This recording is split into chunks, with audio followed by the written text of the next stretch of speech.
Hi, we're pleased to bring you another informative episode of ECCB Connects, a production of the Eastern Caribbean Central Bank designed to share with you who we are, what we do, and how we serve you.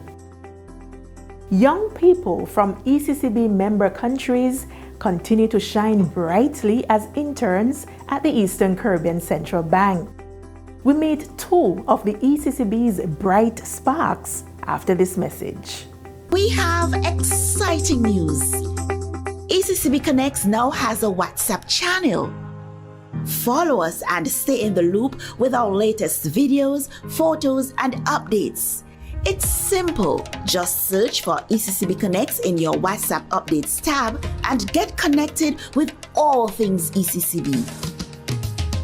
ECCB Connects. Who we are, what we do, and how we serve you. Thanks for staying connected.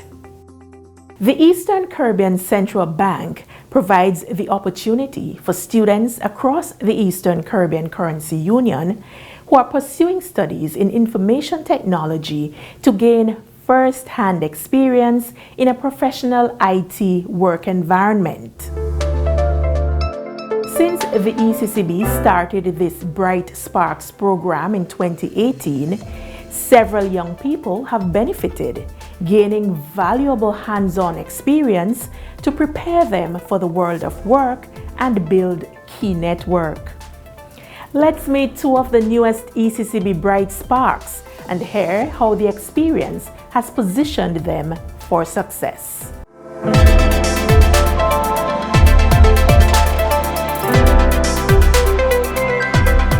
My name is Meekia Harrigan. I'm from the island of Anguilla. I've been an intern for the past year at the Eastern Caribbean Central Bank, and I've been working within the Department of Management and Information Systems. My name is Yonick Murray. I'm from Saint Vincent and the Grenadines. I've been an intern at the Central Bank for the past year in the MS department in the helpdesk unit.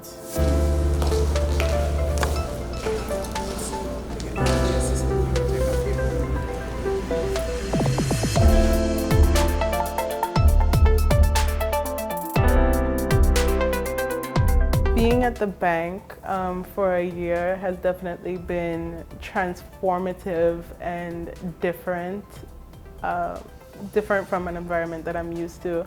And my most memorable moment hasn't even been the work that I do.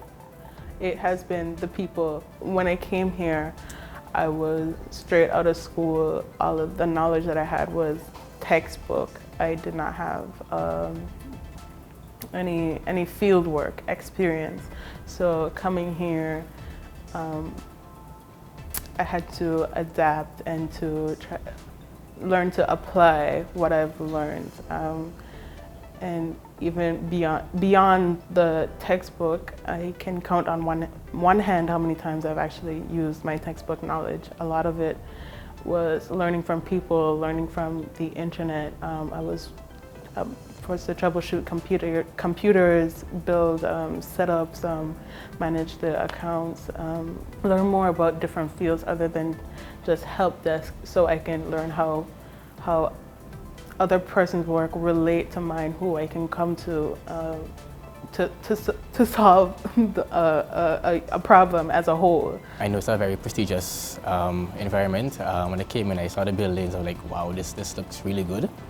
And also it gives me a feel of how the corporate world is, because at home I used to work in the private sector. So it gives me a different view of how things are done.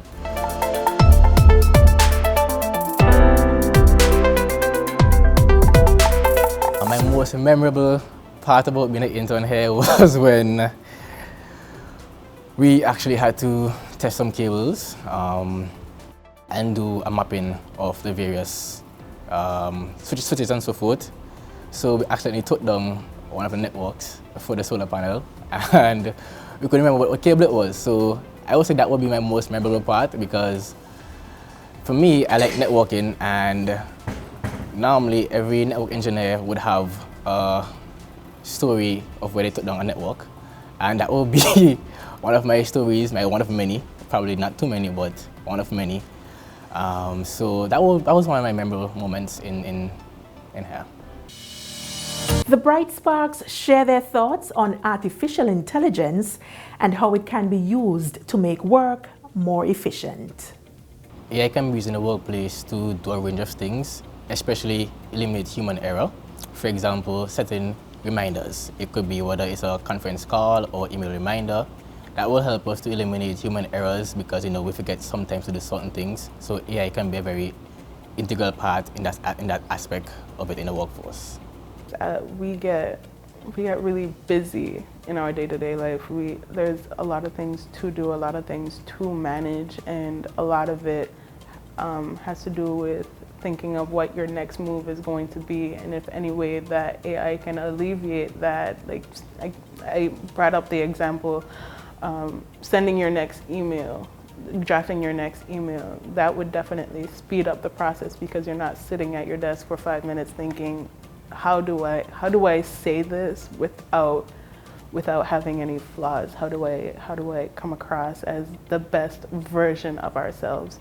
And we might need to take that with a grain of salt and manage what we actually inputting into these artificial intelligence, of course, not just all our personal emails, but to get an idea, because as people, we get really busy, and if any way that can be alleviated by AI, go for it.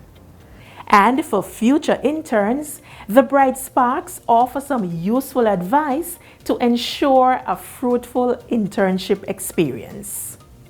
You are going to be doing so many things. You're going to be learning so many processes. You're going to be dealing with so many people.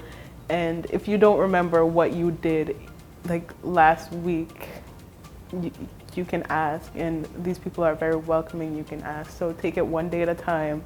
Keep learning, keep building on what you have learned. Just breathe because the day goes on and persons are very forgiving as you've just come into to this work environment. What advice I can give to the ones coming behind me would be, one, don't be afraid to fail, because if you don't fail, you won't really learn. Rome wasn't built in a day. Be patient with yourself and also ask questions, because that's the only way you're actually going to really learn, because whether it's IT or in any field, you have to depend on somebody for something to be done. And that's one thing I suffered with growing up, not asking for help because I felt like I knew it all, but I didn't. So going out there and asking for help, doing your research, going to your boss, your director, whoever it is, to ask for help, or even someone younger than you, trust me, it will help you in the long run. Also, look to better yourself as an individual and do different certificates, also improve your knowledge in different areas, or whatever you find or think would be best for you. Take time to know it. You won't know it all, but take your time to digest the information and know what it's about, so you can be able to better yourself, your workforce, and also others around you.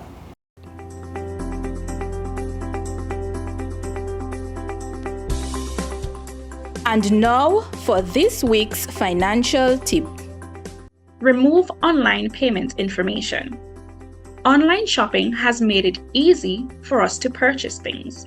That's why you should be careful with information you save online. Do not save any of your credit or debit card information on any shopping sites. That way, you'll have to take the extra step of adding it in before purchasing the item. It may just make you think twice about purchasing that item. Here's where we end this episode of ECCB Connects. Thank you for watching. We hope that you were inspired by the ECCB's Bright Sparks. We'll be back next week with another informative program to share with you who we are, what we do, and how we serve you. Until then, stay connected.